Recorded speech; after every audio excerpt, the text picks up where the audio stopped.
Metro works to clear snow and ice from the major roadways. Local small business owners are stepping in to help everywhere else. That's right. Norman Seawright spoke to a couple of them who say they are happy to get people back to normal life.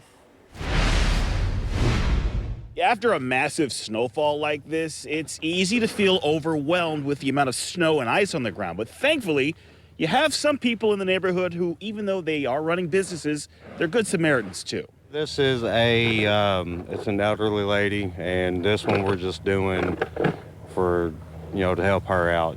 She's on a fixed income, she can't get out, she's got a wheelchair ramp. James McNertney runs Tackle Trades LLC. They do a lot: sheet metal roofing, decks, and now, after a major snowstorm passed through Louisville. It means a lot to me and my guys. All of us, we talked about it, and, we come to agreements that, people with fixed income, it is hard for them to come up with extra money to get out of the house. They're clearing snow and ice at this home in Shively free of charge. Get a little bit of kick out of doing this. I do. I enjoy being outside.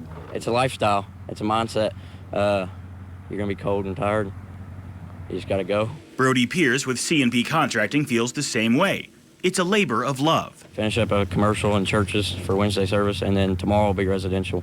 Okay. And then the day after that will just be all cleanup. He and his partner are working on this downtown Louisville parking lot off of West Broadway. It's this little layer right here that wouldn't come off because of the way this concrete is. We're going to hit it with the dingo, and then we're going to clean up these edges a little bit and give parking room. While both say the money's good, doing good for the community is also worth their time. I'm all for going out and doing donuts or whatever, but a lot of people, you get a random person that doesn't know how to do them in the parking lot, and then you got a lawsuit. Somebody went through your building. I like seeing it, community coming together and helping each other out. There for a little bit, I think we're falling off, but it's coming back around. Norman Seawright, WLKY News.